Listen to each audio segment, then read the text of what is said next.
হিমেলের চাকরি হয়েছে আর এই ছোট্ট কারণটাই এখন ওর পরিবারের কাছে বিয়ের জন্য উপযুক্ত কারণ হিসাবে গণ্য হলো। সাবিহার সাথে বিয়ের বিষয়টা, হিমেলের চাকরি হয়েছে আর এই ছোট্ট কারণটাই এখন ওর পরিবারের কাছে ওর বিয়ের উপযুক্ত কারণ হিসাবে গণ্য হলো। সাবিহার সাথে হিমেলের বিয়েটা দেওয়ার ইচ্ছে অনেক কাল থেকেই মনে মনে পুষে রেখেছিল ওর পরিবার। তার উপরে এই কয়েক মাসে হিমেলকে অনেকবারই এই প্রস্তাব দেওয়া হয়েছে। কারণটা হলো মিথির প্রতি হিমেলের দুর্বলতা, যা এই কয়েক মাসে আরো স্পষ্টই লক্ষ্য করেছে ওর পরিবার, বিশেষ করে ওর ভাবি। আর যাই হোক, পরিবার হিসাবে কি করে তারা এই দুর্বলতা মেনে নিবে? মিথি বিবাহিত, আর তার উপরে একটা বাচ্চা মেয়ে আছে। কোনো বাঙালি পরিবার মানবে এই দুর্বলতা, এই অনুভূতি? কোশ্চিন কালেও নয়। বাঙালিরা সবসময় চায় তাদের ছেলের জন্য একদম পারফেক্ট একটা মেয়ে, যে সব দিক দিয়েই পারফেক্ট হবে, কোথাও খুঁত থাকবে না। সেখানে মিথি তো ওদের চোখে অযোগ্যই গণ্য হবে। হিমেলের ভাবি রোজকার মতো আজও খাওয়ার ফাঁকে হিমেলকে জিজ্ঞেস করলো, হিমেল, চাকরি হয়েছে, প্রতিষ্ঠিত এখন তুমি, বিয়ে করতে কি অসুবিধা বলো? এমন তো নয় যে তুমি কখনো বিয়ে করবে না, করবেই যখন, আগে করলেই বা কি ক্ষতি? হিমেল খাচ্ছিল, খেতে খেতে ভাবির কথা শুনে মাথা তুলে চাইলো, মুহূর্তেই ভুরু জোড়া কুঁচকালো।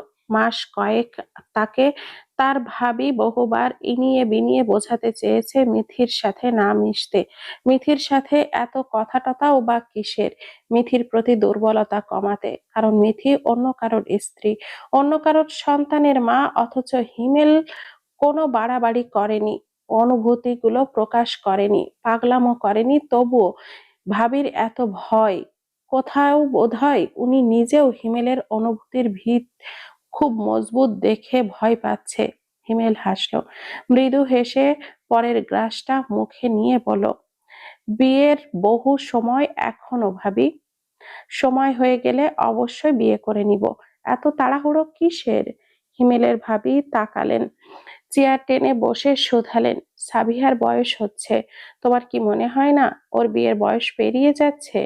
হিমেল ভুরু কুঁচকালো। সাবিহাকে ইচ্ছে করেই ওর সাথে জড়িয়ে দেওয়ার ইচ্ছে কেন করা হচ্ছে তা সে নিজেও বুঝলো না। অথচ এ কখনো সাবিহাকে অন্য নজরে দেখেনি। বলল, সাবিহা, ওকে তো আমি অপেক্ষা করতে বলিনি ভাবি, কেন অপেক্ষা করে সে বসে আছে? আমি কি বলেছি ওকে কখনো? তুমি না বললেও আমি বলেছি, কারণ ও আমার বোন হিমেল, তোমাকে পছন্দ করে, বুঝি আমি ওকে। হুম। হিমেলের ভাবি আবারও বলে উঠল, তোমার যদি বিয়ে নিয়ে এতই অনাগ্রহ থাকে তাহলে অন্তত আঁকটা করে রাখো, দুইজনের সময় নাও, তারপর না হয় সংসার হোক। হিমেল এবার হেসে ফেলল, স্পষ্ট বোধ হলো তার ভাবি অনিশ্চিত কোনো আশঙ্কায় ভয় পাচ্ছে, এবং সেটা যে মিথিকে নিয়ে তা বুঝতে কষ্ট হলো না। হিমেল মুখে অল্প হাসি ফুটিয়ে জিজ্ঞেস করলো, আপনি কি ভয়ে আছেন ভাবি? মুহূর্তেই প্রশ্ন এলো, কি নিয়ে? হিমেল এবারেও হেসে উত্তর করলো, তা আপনি ভালো করেই জানবেন, কিন্তু আমি সত্যি সত্যি সাবিহাকে কখনো অন্য নজরে দেখিনি, কখনোই না। তো কাকে দেখেছো? মিথিকে? উত্তরটা জানেন আপনি। এই পর্যায়ে বোধহয় তার ভাবি একটু হলেও অসন্তুষ্ট হলো, মুখ চোখে ফুটে উঠল স্পষ্ট বিরক্তির ছাপ। সে জানে মিথি ভালো মেয়ে, হিমেল ভালো ছেলে, এবং কোথাও একটা এই দুইজনের প্রতি তার একটা ভালো লাগাও আছে। তবু এই মুহূর্তে দাঁড়িয়ে হিমেল মিথিকে এখনো পছন্দ করে, উত্তরটা সহ্য হলো না। বলল, জানি বলেই জিজ্ঞাসা করছি, ওকে অন্য নজরে দেখেছো ভালো, কিন্তু ওকে বিয়ে করবে তুমি, বিয়েটা তো সম্ভব নয়। আর এমন তো নয় যে তুমি আজীবন ওর জন্য বিয়ে না করে থেকে যাবে, ওইসব শুধু আবেগ হিমেল, বাস্তবতা ভিন্ন। হিমেলের কণ্ঠ এবার যথেষ্ট গম্ভীর শোনালো, দৃঢ় এবং গম্ভীর স্বরে সে জানালো, মিথি কখনো আমার আবেগ ছিল না ভাবি, কখনো সো কোল্ড আবেগে পরিণত হবেও না। আর এই যে বলেন বিয়েতে সম্ভব নয়, অথচ সম্ভব হলে আমি মিথিকে অনেক আগেই বিয়ে করে নিতাম, ওকে আগলে নেওয়ার দায়িত্ব নিয়ে নিতাম এক মুহূর্তেই। আমি শুধু আবেগে ভেসে ওর প্রতি অনুভূতি রাখিনি, বরং আমি অনুভূতি বলতেই জেনেছি আস্ত এক মিথিকে। বিপরীত মুখেই উত্তর এলো, এক বাচ্চার মা ও তবুও মিথিকে বিয়ে করার আগ্রহ কি করে পাও হিমেল? যদি স্বামীর সাথে ছাড়াছাড়ি হয়েও থাকে তবুও তো দিন শেষে মিথি ডিভোর্সি মেয়েকে বিয়ে করবে ঠিক কি কারণে? তোমার কি কম আছে? হিমেলের মুখ স্থির, দৃষ্টি স্থির। উত্তর করলো, কারণ ওই একজনই আছে যাকে আমি আমার সমস্ত অনুভূতি দিয়ে বসে আছি। ওই একজনই আছে যাকে ছাড়া আমি অন্য কাউকে জীবনে বসানোর কোনো কথা কখনো ভাবিনি, যাকে আমি কখনো ভুলতেই চাইনি। কি বোঝাতে চাইছো? হিমেল হাত দিয়ে উঠে পড়লো, যাওয়ার আগে শুধু বলল, মিথি ব্যতীত অন্য কাউকে জীবনে জড়ানো সম্ভব নয়, এটাই স্পষ্ট করে বোঝাতে চাইছি। জেনে শুনে নিজের বোনকে দুঃখের দিকে ঠেলে দিবেন না, কারণ আমি ইতিমধ্যে জানি একপাক্ষিক ভালোবাসার যন্ত্রণা ঠিক কতটুকু গাঢ় হয়। আদ্রর মায়ের ঘরের সামনে দিয়ে যাচ্ছিল, হুট করেই মনে হলো মায়ের সাথে তার গল্প করা উচিত, কথা বলা উচিত। তার মা কেমন অনুভূতিহীন হয়ে যাচ্ছে বোধহয়। আদ্র খেয়াল করেছে। আদ্র পকেট থেকে হাত গুজে মায়ের রুমে এলো, অথচ মাকে রুমের কোথাও না দেখে দু পা বাড়াতে নিতেই পায়ে বাঁধলো একটা দুমড়ে মুচড়ে রাখা গোল হওয়া কাগজ। আদ্র ভুরু কুঁচকালো, নিচের দিকে চেয়ে বুঝলো এটা কাগজ। অনেক অবহেলায়, রাগ, জেদ মিশিয়ে কেউ দুমড়ে মুচড়ে ফেলে দিয়েছে, এবং ফেলে দেওয়া মানুষটা যে তারই আম্মু তা বুঝতে কষ্ট হলো না আদ্রর। আদ্র কাগজটা হাতে নিল, দুই হাত মেলে ধরে দৃষ্টি ফেললো। মুহূর্তেই চোখে ভাসলো মায়ের সুন্দর হাতের লেখায় চিঠি। প্রিয় আমজাদ, এই নিয়ে চতুর্থবার তুমি আমার গায়ে হাত উঠালে। চতুর্থবার।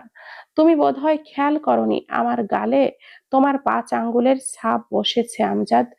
স্পষ্ট দাগ ফুটে উঠেছে, ঠোঁটের এক কোণে কেটে গিয়েছে বিশ্রী ভাবে। অথচ এই তুমিই একটা সময়ে আমার শরীরে ফুলের টোকাটাও অবধি পড়তে দিতে না। কতটা আদর, যত্ন, ভালোবাসায় আগলে রাখতে। সামান্য মশার কামড় দিলে অবধিও তোমার কত হাহাকার। আজ কোথায় সেই সব ভালোবাসা আমজাদ? বয়সের সাথে মরে গেছে কি তা?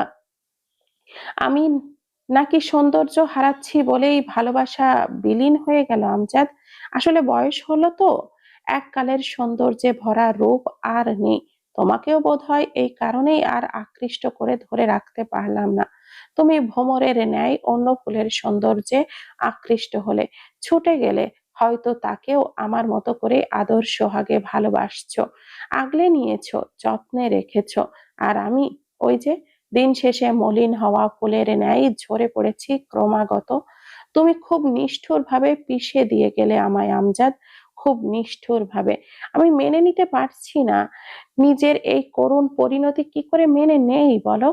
যে মেয়েটাকে তার আব্বা মাথায় করে রাখতো, তার ভাই আদর যত্নে বড় করে তুললো, তার স্বামী যত্নে যত্নে মাথায় করে রাখলো সংসারের রানী হিসাবে, সেই মেয়েটা আজ জীবনের এই পর্যায়ে এসে স্বামীর হাতে মার খাচ্ছে, অবহেলিত হচ্ছে সামান্য একটা হাঁটুর বয়সী মেয়ের কারণে। কি করুণ পরিণতি দেখেছো আমজাদ? হাস্যকর, খুবই হাস্যকর। তবুও দেখো, এই সংসারের মায়া ভুলতে পারছি না। এত কালের সংসার আমার, কি করে ভুলি বলো? কি করি?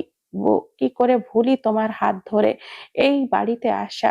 কি করে ভুলি তোমার সাথে অল্প অল্প করে গড়ে তোলা এই সংসারটা? কি করে ভুলি দুজনের একসাথে মিলে সেই ছোট্ট আদ্রকে বড় করে তোলা?